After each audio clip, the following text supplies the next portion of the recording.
Hola, ¿qué tal? ¿Cómo están? Bienvenidos, bienvenidas a un nuevo programa de Meridiano 64.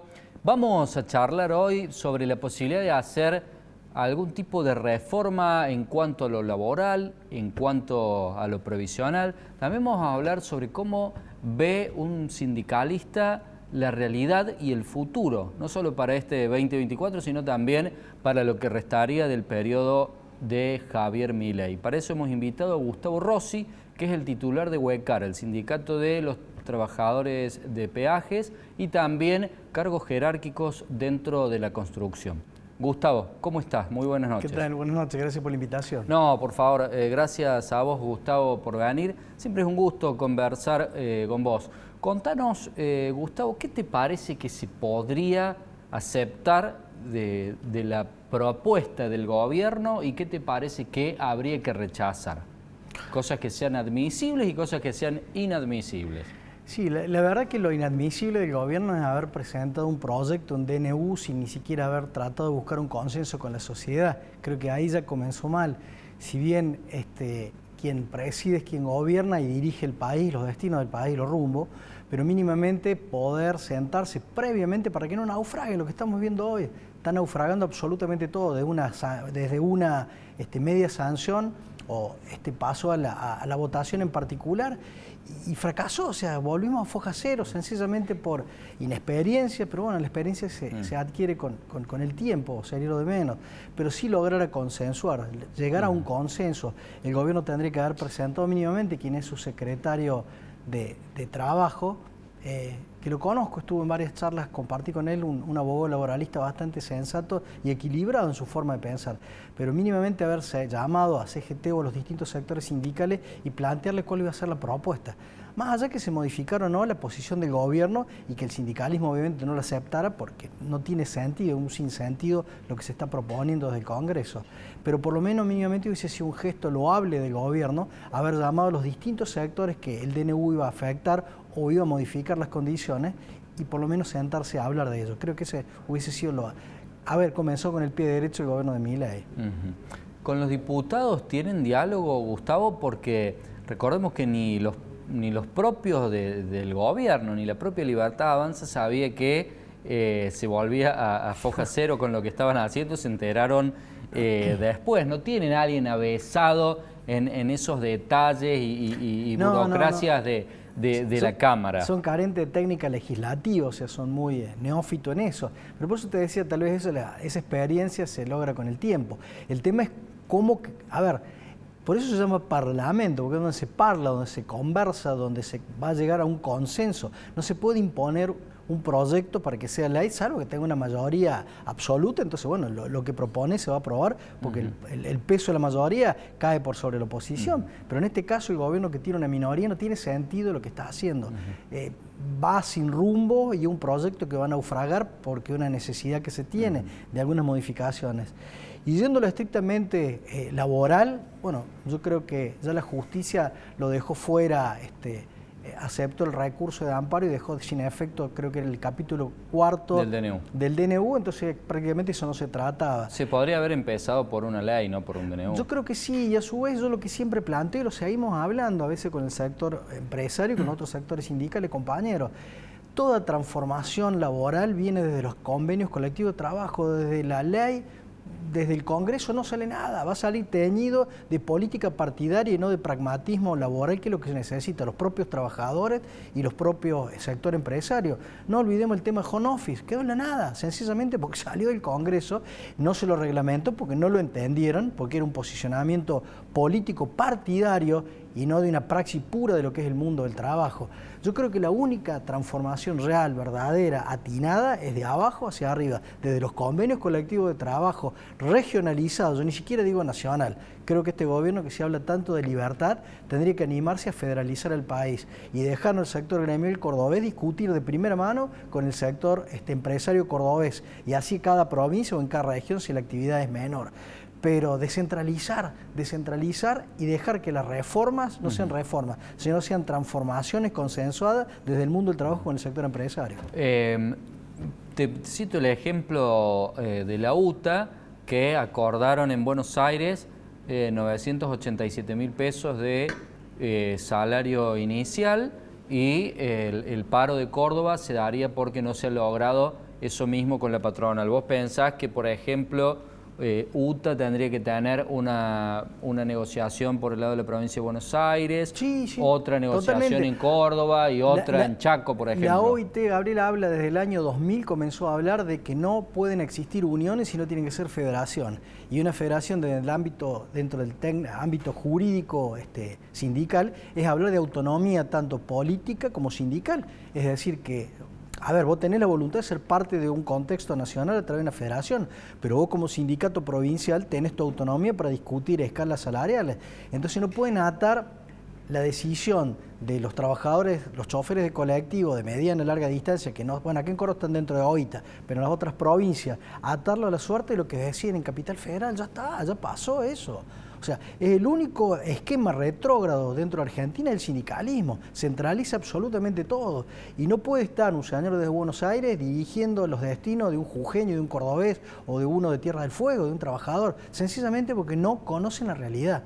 Y hoy por hoy, si queremos ayornar a la realidad los convenios colectivos y las escalas salariales, tiene que ser con los dirigentes del lugar. Hay un compromiso más directo.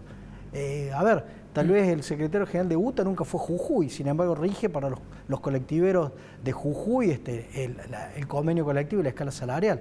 Creo que la federalización y la descentralización del poder del sindicalismo es necesario para que el interior vuelva a dar respuesta a sus trabajadores y podamos hacer esto. Toda transformación que se dé dentro del marco de un convenio colectivo de trabajo provincial o regional, o si se quiere federal, pero el componente provincial no puede ser dejado de lado. Gustavo, quiero preguntarte por la parte de la construcción.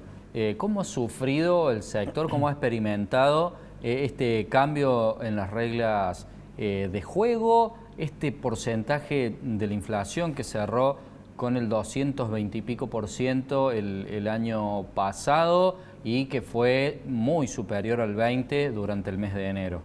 Sí, ha sido muy duro, sobre todo ha sido muy duro la posición que planteó el presidente Milei de decir que la obra pública va a ser cero y que tenemos que ir al modelo chileno, que es un modelo de autofinanciamiento del sector privado para las obras públicas y después el Estado Nacional concesiones, de ahí vendría el cobro para el sector privado. Uno analizando en el mundo se da únicamente entre un 15 y un 20% de la obra pública realizada a través de lo que serían los PPP que planteó el gobierno anterior. El gobierno anterior de Macri, no el de Fernández, prácticamente es inviable. Es inviable porque no mueve, o sea, la construcción es la industria que mueve todas las industrias y mueve la economía, es lo que más rápido activa la economía de un país. Y si atamos a la obra pública a que salga del propio sector privado con la desconfianza que existe y la volatilidad de los mercados financieros en materia de crédito, ¿quién va a querer endeudarse en dólares en el exterior para venir a realizar una obra pública en Argentina, en cualquier provincia? Y después cómo genera esa sinergia de devolución y ganancia a su vez. Yo creo que es muy, muy difícil. Además, sin reglas de juego claras, ni siquiera en el corto plazo. Es que no hay reglas, ¿no? A ver, uno podría pensar en esto en países donde los precios y las reglas se mantienen a lo largo de las décadas, pero acá que cambia todo de una semana para la otra, ni siquiera te digo de un mes para el otro, digamos, tendría que tener un margen de ganancia muy importante para que alguien decida arriesgarse, ¿no? Sí. Algún de esos capitales golondrina que les llaman o algo. A mí me dejó muy preocupado también las declaraciones del presidente Güemes. Creo que Milei en un momento, no sé si ya había sido presidente electo o estaba por serlo, y dijo que él no se reunía con la Cámara Argentina de la Corrupción. Dicho muy fuerte por parte del presidente. Yo creo que las generalidades no tienen sentido, pero a su vez creo que la respuesta de la Cámara fue primero declarar esta emergencia y después hacer una declaración en todos los medios, que fue la semana pasada, de decir que más de 200.000 puestos de trabajo podrían perderse en Argentina. La verdad que como sindicato tenemos que decir primero, como ellos justamente le están pidiendo al gobierno nacional, sentarse a hablar y ver cómo podemos corregir y equilibrar esto, como para no llevar al hecatombe a todo el sector de los trabajadores. Si bien la dinámica de trabajo de los obreros de la construcción a través de lo que es la ley 2250 es más dinámica en cuanto a despido y volver a trabajar, el sector de los mandos medios no lo es. y es el capital humano que tiene toda empresa, constructora, sobre todo el bagaje intelectual que tiene. Entonces, ponernos en esta situación, la verdad que fue incómodo lo que el presidente le dijo a la Cámara Argentina de la Construcción, y es incómodo lo que dijo el presidente de la Cámara Argentina de la Construcción a los trabajadores. ¿Hubo pérdidas de puestos de trabajo, Gustavo? Sí, se están dando. Se están dando porque, bueno, están terminando las obras y no hay presupuesto, no hay obra privada, entonces sí está yendo a una merma bastante grande. Nosotros estamos hablando de que el cese laboral, que lo hemos hecho junto con la CEDUC, que es la Cámara de Desarrollistas Inmobiliarios, y junto con la Cámara Argentina de Construcción Delegación Córdoba, el cese laboral podría hacer que este fondo, que significa una licuación de pasivo contingente para el empresariado y para los trabajadores, la posibilidad de cobrar indemnización por renuncia o por jubilación, este fondo que lo manejaría el sector privado, y de acuerdo al proyecto que lo hemos realizado, Gastón Utrera, un economista importante de Córdoba, es parte también de este proyecto, daría titular un poco... de Economic Trends, Gastón. Exacto, daría un oxígeno financiero como para poder dinamizar esta obra pública que se plantea. Gustavo, me surge la duda. Supuestamente en Córdoba prácticamente la obra pública nacional no tenía presencia. Esta pérdida de las cuales vos hablas de puestos de trabajo, ¿se ha dado en Argentina, se ha dado en Córdoba o se ha dado en empresas, digamos, ligadas al sector privado y no a la obra pública? ¿Cómo fue esto? Sí, aquí en Córdoba la obra pública gran que había que ver era la Ruta 19, que al final no se termina de acabar. Que no se hizo jamás nunca en la vida de Dios. Sí, se la ha hecho, pero va demasiado demorada. Digamos, pero supuestamente le hizo Schiaretti con fondos propios, no con fondos de la Nación. Sí, bueno, de verdad que es un poco controvertido los fondos, si realmente era de la Nación, que se lo daba a la provincia y la provincia ejecutaba la obra, o en realidad viceversa, porque hay un pase de factura en realidad de quién eran los fondos. Si era parte de coparticipación o era fondo directo asignado de la Nación a la ejecución de esa obra. Lo cierto es que ya lleva 8 años, casi 9, y la Ruta 19 no está terminada en su totalidad, siendo un gran tramo. Pero falta la mayor parte. Faltaría un 30%, un 35%, creo que la mayor parte se ha ejecutado. Falta desde Río Primero hasta Devoto, que es la localidad antes de llegar a San Francisco. Eso es un poco lo que faltaría ejecutarse. La obra pública, como vos lo decís, no ha tenido una incidencia grande en la provincia de Córdoba, es decir, que ha habido obras de otro tipo, es decir, que los despidos no están siendo, por lo menos en mi sector, hablo de los mandos medios, no ha sido representativo, pero sí ha habido una sangría en materia de puestos de trabajo. La verdad que si una palabra puede hablarse de lo que nos va a deparar el 2024 es incertidumbre. Creo que esa es la palabra que engloba la situación que viven todos los trabajadores y bueno, y los nuestros en particular de la construcción y los peajes. ¿Y cuál es tu visión, además de la incertidumbre? ¿Pensás que pasado el mal trago de este año, en el 25, se puede arrancar con una mejoría o con estas reglas de juego que se plantean, la cosa va para mal? Yo creo que si no entiende que hay un consenso para llevar adelante un proyecto de país, sobre todo cuando tiene una minoría parlamentaria, no hay otro camino. Si la regla es la imposición, o sea, ir manejándonos con los decretos de necesidad de urgencia, creyendo que ninguno había fracasado y que todos habían sido aceptados. Creo que la historia argentina habla de que todos los DNU, los distintos presidentes fueron aceptados y que la Cámara no la denegó, pero no tenían semejante minoría. Creo que tiene que empezar este gobierno nacional a entender de que el diálogo es la única salida. Y del sindicalismo tenemos que comenzar a entender también que la forma de llevar adelante este diálogo es con propuestas. Empezar del sindicalismo a hablar del cese laboral o indemnización por renuncia, empezar a hablar de lo que es la reconversión laboral. En el caso puntual nuestro, empezar a hablar de autopistas inteligentes, empezar a hablar que el sostenimiento del sistema de peaje a nivel nacional puede darse el sostener los puestos de trabajo, pero no necesariamente las estaciones de peaje, y pasar a lo que se denomina crema más servicio. Crema es una denominación que es contrato de reparación y mantenimiento y más servicio. En el más servicio iría lo que es la reconversión de los trabajadores a seguridad vial, atención al usuario.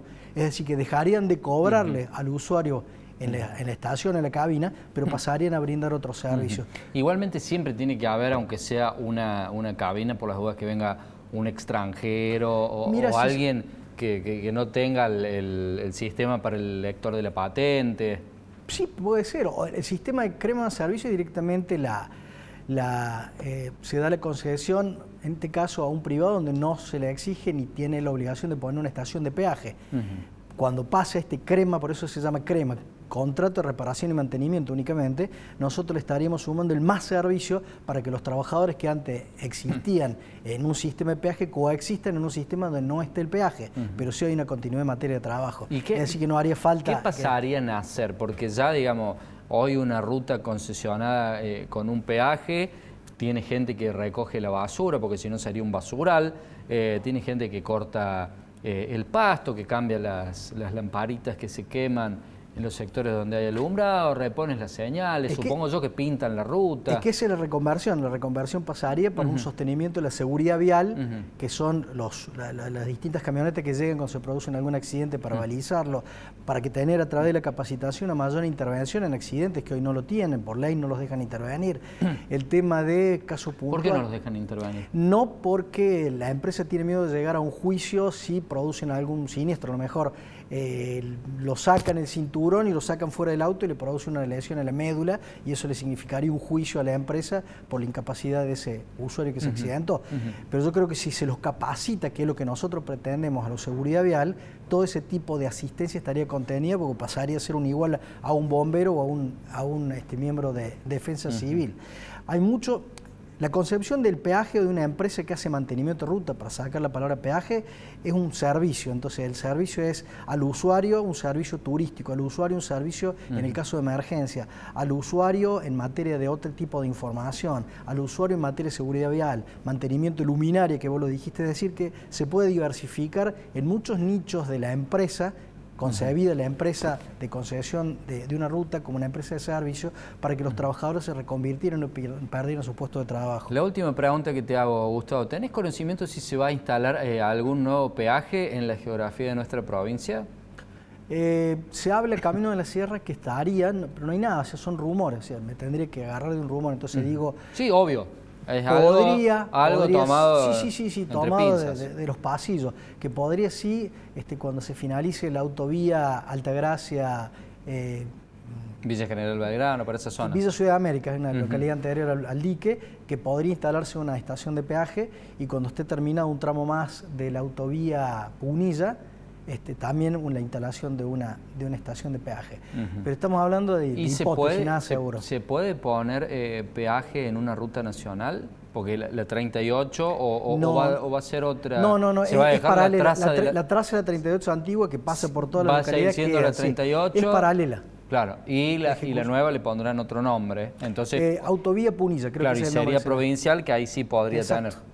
Eso va a ser la realidad. Gustavo, te agradecemos por haber formado parte de nuestro programa y por la claridad de los conceptos. Gracias, muy amable.